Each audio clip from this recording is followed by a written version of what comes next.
Welcome to True Crime Wine Wednesday. I am Sherilyn Dale, and I am so glad you found me. Today we are talking about a case that has haunted me since I heard about it, and it is often referred to as the Silence of the Lambs of Poland. Obviously, it happened in Poland, but the reality of it is so much worse than what happened on Silence of the Lambs, like a Hollywood scripted movie. Before we get started, if you could make sure you are subscribed and notified to the channel, I would appreciate it more than you know. I have a new video every Wednesday for you and sometimes even on Fridays. All right, get settled. While you do that, here's a quick riddle for you. Until I am measured, I am not known. Yet how you missed me when I have flown. What am I? All right, before we get started, I want to give a huge thank you to Evidence Locker for helping me fill in so many holes that I needed, that I was struggling just to make everything flow better. Super thankful. All right, like I said, this case has been dubbed the Silence of the Lambs of Poland. And yeah, if you're thinking of it in terms of the Buffalo Bill way, that's where we're headed. But like I said, this is not fictional. This is something that happened in real life to a beautiful young woman who was in the process of finding herself during a really difficult time. Her name was Katarzyna Zawada. She was only 23 years old and taken from this world in probably one of the most inhumane ways I can think of. Skinned alive, and her skin turned into a human bodysuit that the police believed the killer wore. This case also almost went unsolved for 19 years until a letter led to an arrest. Katarzyna Zawada, who her friends and family called Kaja, was born on the 1st of June in 1976. She was an only child and particularly close with her father. She was quite introverted growing up, and in adolescence she really didn't have a lot of friends, maybe one or two. And part of this was because she was just explained as a very guarded person. Even from a young age, she didn't open up easily. Something she loved doing, though, and someone she loved spending time with was her dad, and when they would go hiking together, which is what they were doing in January 1996, when tragically that would be the last hike that they got to do together. During the hike, her father slipped and fell. This fall resulted in a spinal cord injury, and that ended up being a catalyst to illnesses that ended up taking over his life.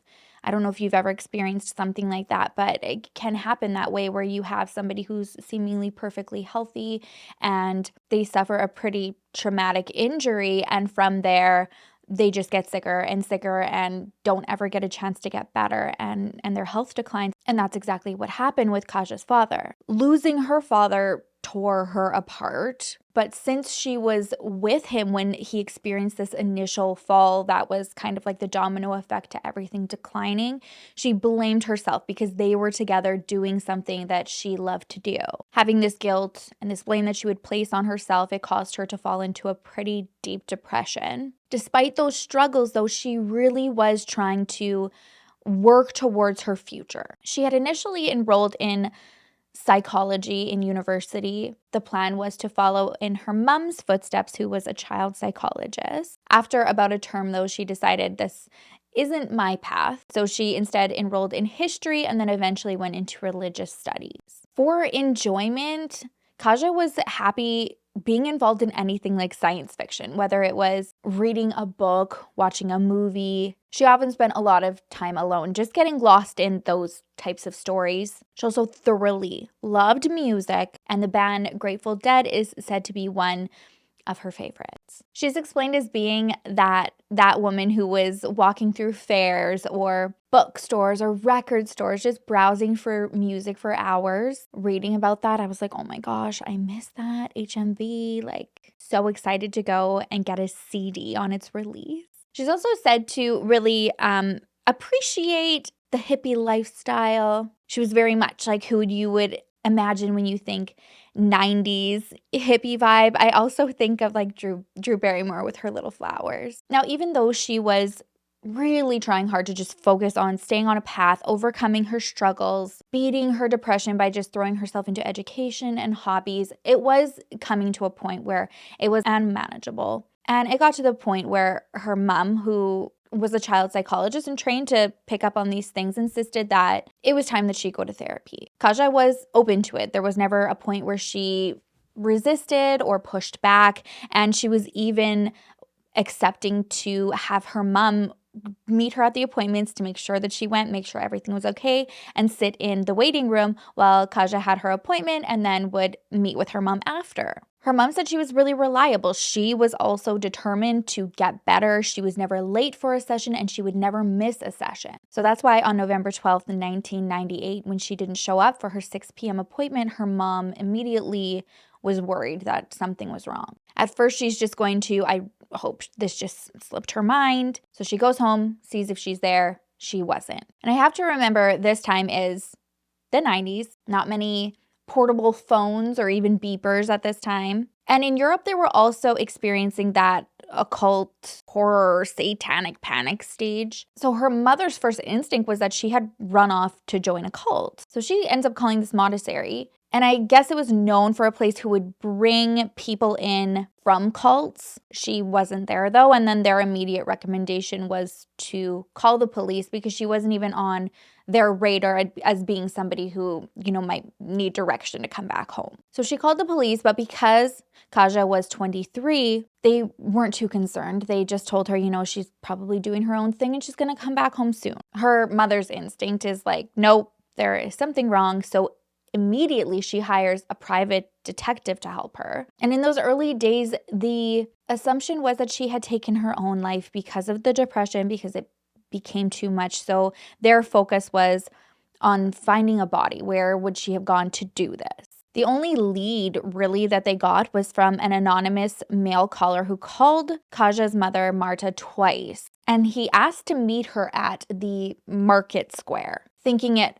from a mother's standpoint, it's understandable to sympathize for Marta and know why she wanted to go. She desperately wanted to go, but the private investigator that she was working with was just like, I don't think it's safe. Bad vibes all around. And if it's not a dangerous situation, it's most likely a prank call. It's hard to even think that people are that sick and twisted that do that out there, but it happens a lot. So she didn't go, and it would take 2 months for her to find out what happened to her daughter. It was on January the 5th, 1999, when a tugboat named the Elk was sailing on the Vistula River, and it had got something stuck in the propeller while it was sailing back to shore. This is not an uncommon situation to happen. Often when you're sailing, there can be debris, branches, things like that stuck in the propeller. So the captain just ended up floating to shore, which was a very short distance from when they realized something was stuck. He tied the boat up and he was like, whatever it is, I'm just going to deal with it in the morning. He wakes up in the morning, January 6th. It's very cold. It's described as sub-zero temperatures that morning. And he's like, crap, I shouldn't have pushed back this whole propeller issue last night. I should have dealt with it. So him and his crew kind of saunter over, go to the latch to access the propeller. And as soon as they open up, they're just blasted with this unbearable smell. They look down and they see that it looks like something's tangled in it. And when they remove it, everybody's got a different opinion. It kind of looked like a big thick rubber band. It kind of looked like a piece of leather. It wasn't until they take a closer look at it and they see a human ear, they realize they're looking at skin of a human being. Police were called immediately and they said that they had never come across a case where skin had been detached from someone's entire body in Poland before. And right away, they understood that this was a job that was far too intense for them to handle on their own. So forensic experts were brought in, FBI was brought in, a forensic psychiatrist was even brought in, all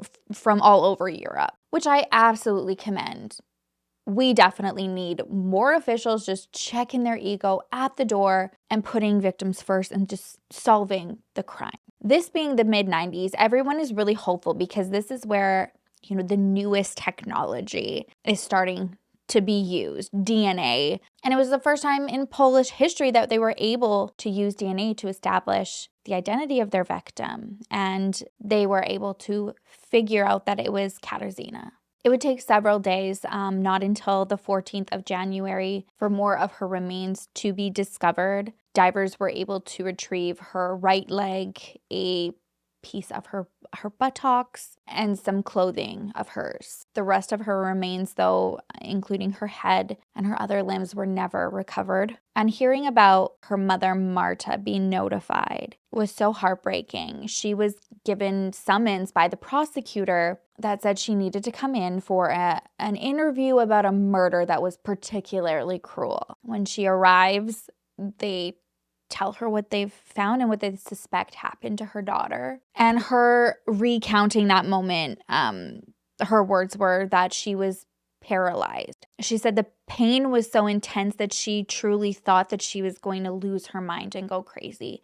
And I kind of sat with that and thought about that for a minute. And I feel like I would do the same. You can't imagine being prepared to hear something like that about a loved one, let alone your daughter, your son. And how could you not imagine just going crazy from the pain of the heartbreak? It'd be unbearable. She had to hear a lot of horrifying details that they believed her daughter was expertly skinned, and then that skin was taken and sewn back together. Now, the reason that when the tugboat operators and captain were able to see an ear is because it went diagonal up from the neck over the face, and one of the ears was included. And then it was kind of brought down like a bodysuit. And the skin was sewn back together with a hole on one side, which indicated to the forensic experts that whoever did this wore the suit. Based on the remains of Kaja that they found, they were also able to determine that she was severely abused and tortured for weeks, they believed, before her death. There were 4 separate puncture wounds on her that were made for her to bleed out. And although they weren't able to verify it conclusively, the experts did believe at the time that she was skinned, she was alive.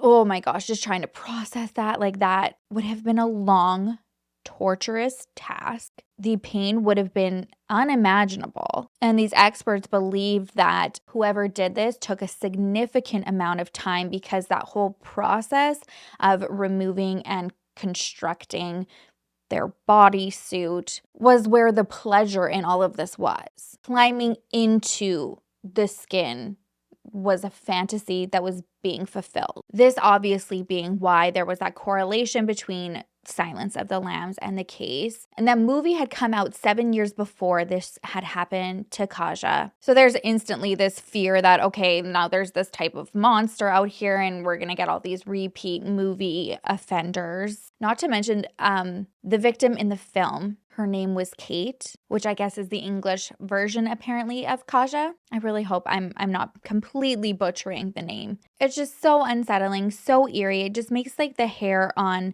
my arms, the back of my neck stick up, especially when I was reading and I found out that the investigators had given this case a code name. Oftentimes you do have that in investigation, and this code name was Scora. I know for sure. I'm mangling that, sorry you guys. And that translates to skin. So to try to piece this together and find out who did this, they go back several months into Kaja's life, trying to find anything that they could that would lead them to the killer. And this is when they found out that Kaja had skipped class for 3 weeks prior to her disappearance. This was something that was out of character for her and something that her mom was not aware of, especially because during those 3 weeks, Kaja was doing the exact same thing that she would do every single day. She would get up, get breakfast, get ready, go off to school, and come home at the same time that she would after she was done school. The only thing that she could think that stood out differently in those weeks leading to is that there were some changes that she had recently made to her appearance. One of them was that she had just started a weight loss plan to lose some weight, and she had dyed her hair from black to blonde. Hearing about this, it led the investigators to believe that she had met someone and maybe wanted to look her best. Then that really actually started to take on a whole life of its own when they focused on the whole weight loss aspect. They were wondering, okay, well, did this killer groom her before her death, encouraging her to lose weight so there would be like excess skin? I mean, that motive obviously doesn't sound completely out to lunch.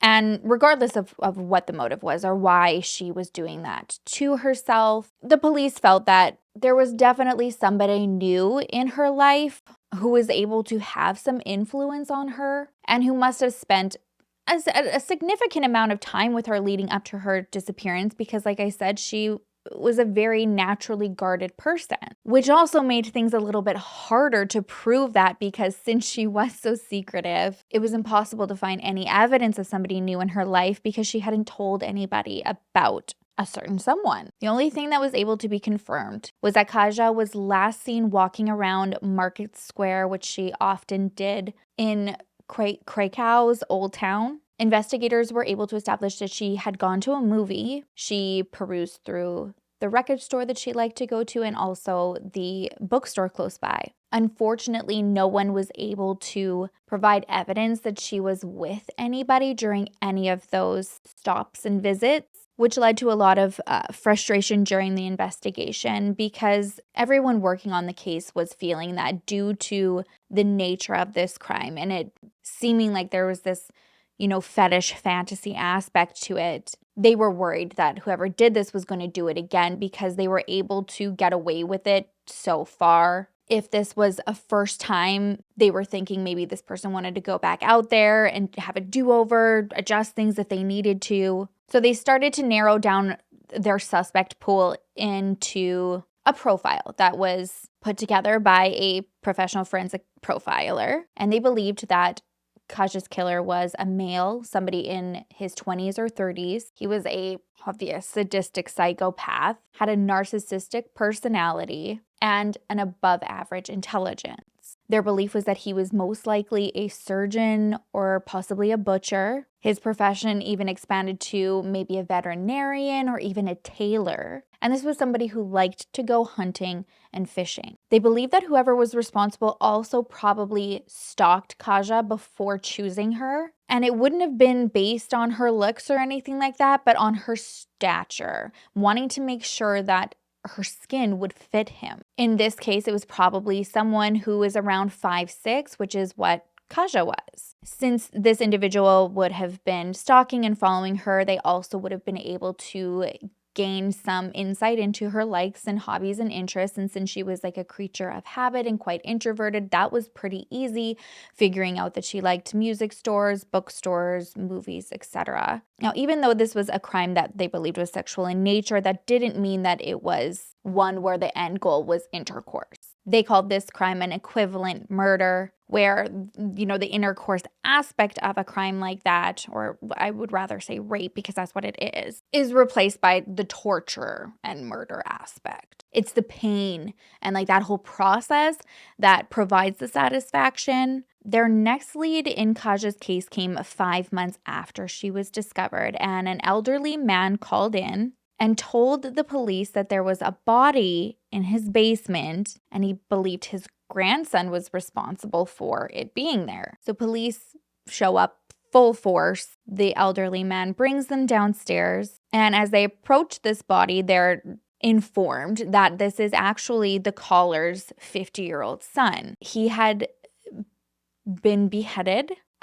His face had, been skinned. And the old man takes them upstairs where his grandson, Vladimir, is just singing and dancing in the kitchen. They realize that he had done this to his father, removed the skin of the face, and placed it upon himself. He was also wearing his father's clothes. And for a short period of time, he had actually tricked his grandfather into thinking that this was his father, like his son, the grandfather's son, his dad.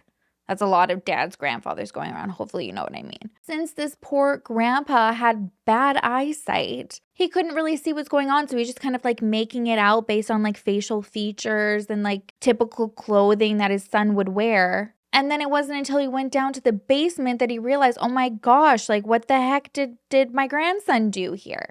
Naturally, given the circumstances, and investigators are thinking this is a pretty good lead into somebody that was possibly be responsible for what happened to Kaja. They also found out that these two had studied at the same university. Vladimir had actually enrolled a year prior to Kaja, but after going through every tunnel that they could to try to piece it together, there was no evidence that either of them knew each other, and there was no traces of DNA or any form of evidence that tied Kaja to Vladimir. Even though the similarities in terms to skinning were there, experts did become skeptical that Vladimir was involved. When they looked into his history, it was clear that his motive was deeply personal. He had confessed that he did this to his father, and part of the reason being was that it was revenge for him walking out on his mother and leaving him.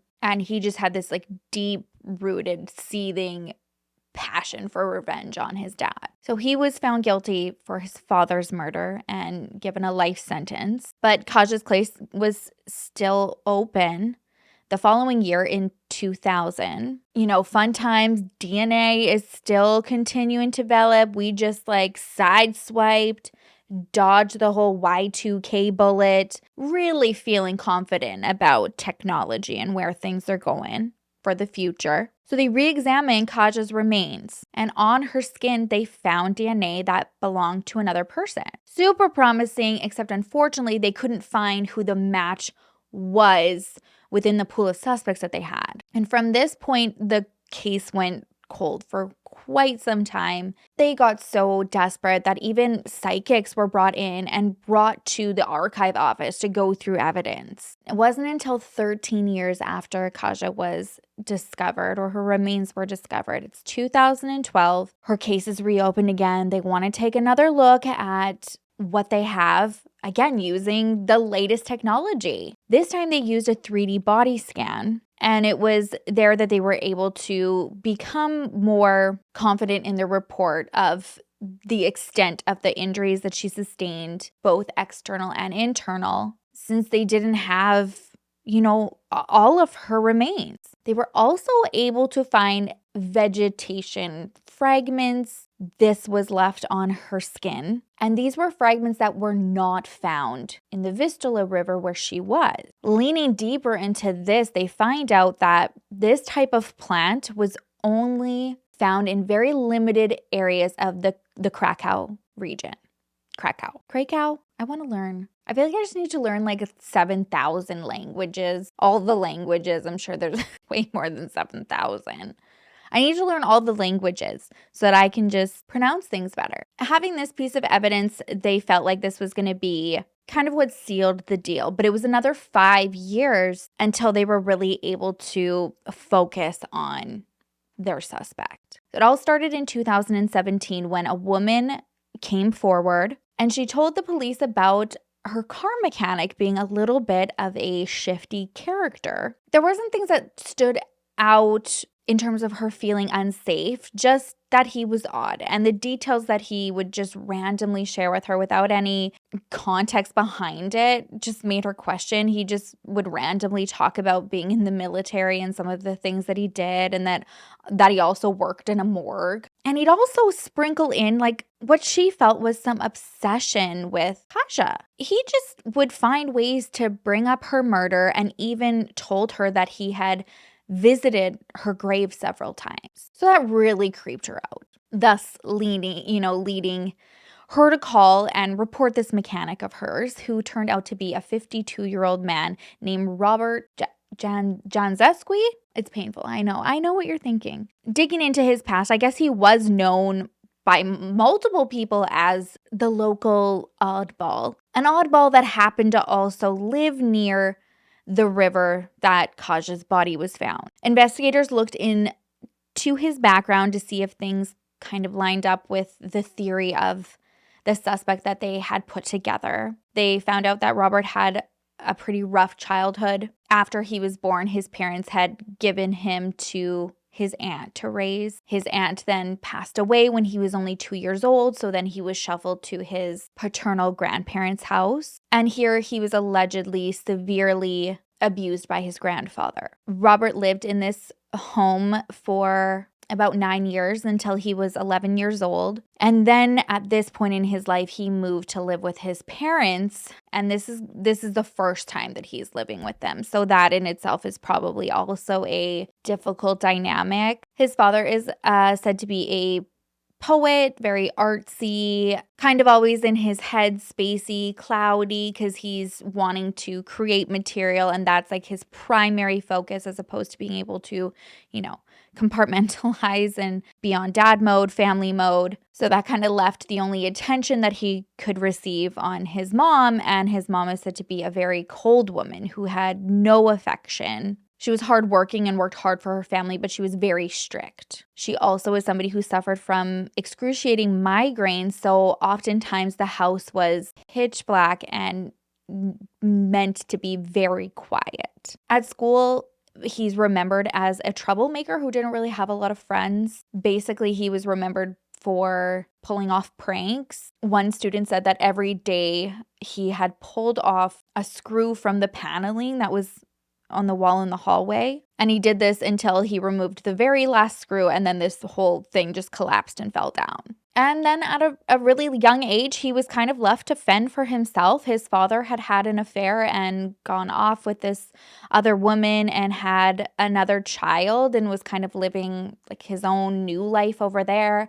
And then Robert's mom had left to go and live in Canada and didn't bring him with her. So he, for the most part, was left to just do as he pleased, because he would kind of be the one to initiate contact with his father, like checking in here or there, had a visit out to Canada to see his mom. But for the most part, he said that he just liked being in his home, doing his own thing. In his 20s, he was called to join the army for his military service. At the time of this call, this is when he was working at a morgue as an assistant. And then after his time in the military, he got a job at the zoology institute, where he often skinned animals and ended up being fired for killing the experimental rabbits. I don't know if this was ever reported, but I feel like if there's a learning situation here, it's things like that. Like those situations need to be reported, because what we know now with a lot of these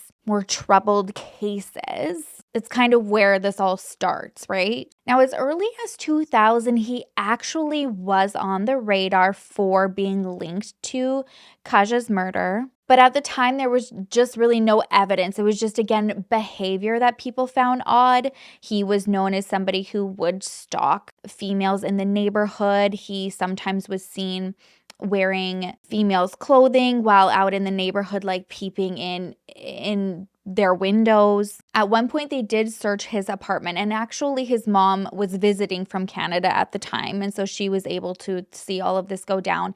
And she said that when the police left, she started to then notice that he was acting strange. She hadn't really seen anything concerning up until that point, but when they left, he got really defensive, and then he just broke down and he was crying on the ground, almost like a howling, saying that he wouldn't have never hurt her and that he was being set up by guys that didn't like him at the gym that he went to. So once all of this started coming together, they were able to find more witnesses who had directly heard from Robert that he would frequently go to Kaja's grave. And for a long time, her mother knew somebody was going there, because there would be this candle that would always be there, and it would be burning. And anytime that the candle would completely burn out, the next time she would go there, it'd be replaced with a new one. So she knew somebody beside herself was going. She just wasn't sure who. So police installed recording equipment, and they were able to record Robert visiting every single night. And they did this for years until they had enough evidence to approach him. Finally, police were able to establish that the two of them did know each other. They discovered a diary that Robert had that detailed multiple women that he stalked. The most damning piece of evidence in the diary, though, was he detailed what happened to Kaja. Those details have never been made public. You can only imagine what it says, though, based on the condition that the remains that have been found were found in. And so police case outline is that Robert and Kaja did meet. He had often also been seen kind of roaming around that Market Square area that she frequented. So it started with talking about their favorite bands to going to the movies together. There was never ever any evidence to say that she decided to go on a weight loss plan of sorts because that was encouraged by him. It's believed that she just did this because there was an interest in him and she was wanting to revamp a little bit, thus also leading to the change in her hair, which was able to be tied to him maybe in a casual conversation. He did specify that he preferred blondes, so that is most likely why she dyed her hair from black to blonde so drastically. And on the morning of her disappearance, it's believed that she agreed to go with him to a cottage that he had just on the outskirts of the city. Now, this cottage is located on this small plot of land, and it's a very isolated area, very quiet. And I guess this is a spot where people who live in the city often buy land because it's kind of close to the city, but far enough that they can kind of get away and just chill out during weekends or after work hours. Most often, though, it's very quiet during the week, and it's a spot that people only go to on weekends. So evidence shows that Kaja was brought there. It was a time where there was basically nobody around, just her and Robert in this isolated area. There were signs that she was tortured before her murder, but they were unable to determine how long that was. Now, this whole entire time that police had been gathering evidence against Robert, and when they finally did question him about Kaja, he denied ever even knowing her. So not even bumping into her at the Market Square or at the movies or anything like that. He said that he didn't even know who she was. And that turned out to be a lie when her DNA was found in the bathroom of this cottage. It's been reported that once Robert had killed her and constructed the suit that he was wanting to wear, he tried it on, but it didn't fit. I guess they were similar in height, around 5'6", but he was quite stocky. He was into bodybuilding, and